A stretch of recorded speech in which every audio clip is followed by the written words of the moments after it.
ఈరోజు తెలంగాణ రాష్ట్ర పరిస్థితి ఎంత అధ్వానంగా తయారైందంటే ఈరోజు రాష్ట్రంలో పాలన ఎటువైపు వెళ్తా ఉన్నదో అర్థం కాని పరిస్థితి.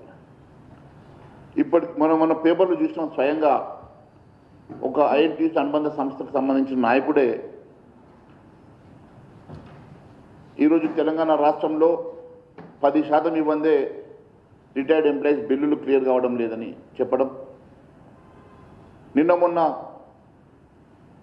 అనేక పత్రికల్లో మీడియాలో సంచలనంగా మారినటువంటి ఒక రిటైర్డ్ ఎంప్లాయీ తను స్వయంగా వెళ్ళి ఉప ముఖ్యమంత్రి బట్టి విక్రమార్క గారి భార్యను కలిస్తే 10% ఇవ్వందే బిల్లు క్లియర్ చేయమని చెప్పిందని చెప్పి ఆమె చెప్పిందంటే ఈరోజు ఈ రాష్ట్రంలో ఉన్నటువంటి పరిస్థితి ఎంత దిగజారిందో చాలా స్పష్టంగా అర్థమవుతున్నది. మనము ఎన్నడూ లేనిది సెక్రటరియట్ సాక్షిగా ఉప ముఖ్యమంత్రి బట్టి విక్రమార్క గారి చేంబర్ ముందు చిన్న చితక కాంట్రాక్టర్ అందరూ కూర్చొని ధర్నా చేసి 30% ఇవ్వండి, మా బిల్లు క్లియర్ చేస్తలేరని చెప్పి వాళ్ళు ధర్నా చేసే దుస్థితికి ఈరోజు రాష్ట్ర ప్రభుత్వంలో పరిస్థితులు దిగజారినాయి. అంటే ఈరోజు ఈ రాష్ట్ర ప్రభుత్వ పరిస్థితి ఎంత దిగజారిందో స్పష్టమవుతున్నది. ప్రతిపక్షాలు ప్రశ్నిస్తే అబండాలు వేశారంటారు. మరి ఈరోజు స్వయంగా రిటైర్డ్ ఎంప్లాయీస్ అందరూ రోడ్డునెక్కి మా బకాయిలు చెల్లించాలని చెప్పేసి అడిగినా కూడా బకాయిలు చెల్లించని పరిస్థితి. ఈరోజు పర్సెంటేజీలు లేనిదే వారు 40 సంవత్సరాలు కష్టపడి ఈ రాష్ట్రం కోసం పనిచేసేటువంటి ఎంప్లాయీస్ ఈరోజు రిటైర్డ్ అయితే వారి సొంత డబ్బులు, వారి బెనిఫిట్స్, వారికి రావాల్సిన డబ్బుల కోసం కూడా 10% ఇస్తే కానీ వారి డబ్బులు వారి అకౌంట్లోకి రావడం లేదని చెప్పి వారు రోడ్ ఎక్కే పరిస్థితి వచ్చిందంటే ఇంతకన్నా దారుణమైనటువంటి పరిస్థితి ఇంకోటి ఉండదు. స్వయంగా భారతీయ జనతా పార్టీ తరఫున మేము సైతం మా శాసన సభ్యులము, శాసన మండలి సభ్యులము, పార్లమెంట్ సభ్యులము కలిసి ఇందిరా చౌక్లో ఆ రోజు రిటైర్డ్ ఎంప్లాయీస్ వారి బెనిఫిట్స్ అన్నీ కూడా వెంటనే క్లియర్ చేయాలని చెప్పేసి మేము ధర్నా చేసేటువంటి దుస్థితికి ఈరోజు ఈ రాష్ట్ర ప్రభుత్వం వచ్చిందంటే పరిస్థితి ఎంత దిగజారిందో చాలా స్పష్టంగా అర్థమవుతా ఉన్నది. అంతేకాదు ఈరోజు నేను అడుగుతా ఉన్నాను, 30-40 ఏళ్ళు కష్టపడి పనిచేసేటువంటి రిటైర్డ్ ఎంప్లాయీస్ పరిస్థితి ఇట్లా ఉంది. అనేక మంది చిన్న చితక కాంట్రాక్టర్లు, సర్పంచుల దగ్గర నుంచి అనేక మంది చిన్న చితక కాంట్రాక్టర్లు సంవత్సరాల కొద్దీ వారి బిల్లులు పెండింగ్ ఉంటే వారి పెండింగ్ బిల్లుల కోసం అధికారుల చుట్టూ తిరగలేక, సెక్రటరియట్ చుట్టూ తిరగలేక వాళ్ళు మరి గత 2.5 సంవత్సరాల నుంచి రోడ్డు ఎక్కే పరిస్థితి ఉందంటే ఇంతకన్నా దారుణం ఒకటి ఉన్నదని అడుగుతున్నా. మరి ఈరోజు వాళ్ళు కోర్టుకు ఎక్కి కోర్టు నుంచి ఎన్నో ఆర్డర్లు తీసుకొచ్చినా ఫలితం లేదు.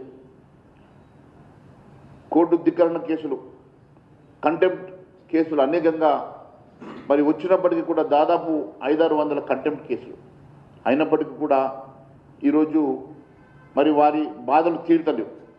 నేను అధికారులను అడుగుతా ఉన్నాను, అసలు అధికారులు చట్టం మర్చిండ్రా?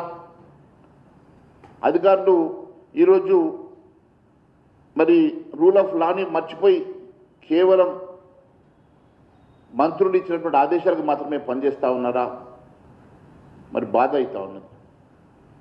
ఎందుకంటే గతంలో అనేకమైనటువంటి సందర్భాలలో ఇలాంటి పరిస్థితులు వచ్చినప్పుడు మరి అధికారులు చట్టపరమైనటువంటి చర్యలకు లోనై ఇబ్బంది పడ్డారు. గత చరిత్రలో అనేక మంది అధికారులు ఇలాంటి ఫైళ్ళ మీద సంతకం చేసి మరి బాధపడ్డటువంటి పరిస్థితి మనం చూసాం. కొంతమంది అధికారులు నేరుగా మంత్రుల ఇన్స్ట్రక్షన్స్ ఫాలో అవుతున్నామని చెప్పుకునే పరిస్థితి ఈరోజు ఈ రాష్ట్రంలో నెలకొన్నది. మరి ఈరోజు ఉన్నటువంటి పరిస్థితి అధికారులు ఎందుకు ఈ రూల్ ఆఫ్ లాని మర్చిపోయి ఈ రకంగా చేస్తూ ఉన్నారు? మీరు ఒకసారి చూస్తే 2-3 సంవత్సరాల నుంచి పెండింగ్ ఉన్నటువంటి అనేక బిల్లులు మీరు ఇవ్వకుండా ఈ నెల 2 నెలల కింద ఎంబీస్ రికార్డ్ అయినటువంటి వాటికి మీరు బిల్లులు ఇచ్చేటువంటి పరిస్థితి ఎందుకు వస్తూ ఉన్నది? ఎందుకు దాపరిస్తూ ఉన్నది? కేవలం మంత్రులు ప్రెజర్కి లొంగుతూ ఉన్నారా, లేకుంటే మీ పోస్టింగ్లు కాపాడుకోవడానికి కోసం మీరు ఈ రకంగా తప్పిదాలు చేస్తూ ఉన్నారా? దయచేసి ఈ ప్రభుత్వం ఇంకెంతో కాలం మనుగడ సాగదు. అధికారులు మీరు దయచేసి వీళ్ళ ట్రాప్లో పడకండి. మీరు మీ చట్టాన్ని నమ్ముకోండి, మీరు మీ రూల్ ఆఫ్ లాని నమ్ముకోండి. మరి ఇలాంటి అధికారులు కేవలం మంత్రులు ఇచ్చేటువంటి ఆదేశాలకు ప్రెషర్లోకి వచ్చేసి మీరు పనులు చేసి మీరు ఇబ్బందులు పాలు కావద్దు అని చెప్పి మేము సూచిస్తూ ఉన్నాం. ఈరోజు ఉన్నటువంటి అనేకమైనటువంటి పరిస్థితులు, ఎందుకంటే ఒకవైపు సిఎస్ మీద కంటెంప్ట్, ఒకవైపు ప్రిన్సిపల్ సెక్రటరీ ఫైనాన్స్ ఈరోజు వారెంట్ వచ్చిందంటే, అరెస్ట్ వారెంట్ వచ్చిందంటే ఇంతకన్నా ఘోరమైనటువంటి పరిస్థితి రాష్ట్రంలో గతంలో ఎన్నడూ చూడలే. హైడ్రా కమిషనర్ మీద అయితే రోజొక కేసు, కంటెంప్ట్ కేసులు. మరి ఐఏఎస్ ఐపీఎస్ అధికారులు ఈ రకంగా కోర్టుల చుట్టూ తిరిగి అరెస్ట్ వారెంట్లు ఎదుర్కొనేటువంటి పరిస్థితి ఎందుకు వస్తూ ఉన్నది? నిజంగా మీరు రూల్ ఆఫ్ లాని పార్టిసిపేట్ చేసి వచ్చుండేవా? దేనికోసం ఈ చిక్కులు, దేనికోసం మీరు అందరూ కూడా తాపత్రపడతా ఉన్నారు?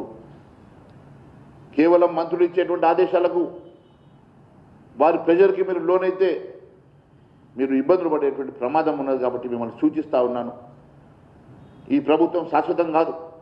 ఇంకో 6 నెలల సంవత్సరం లోపల ఈ ప్రభుత్వం మారుతుంది.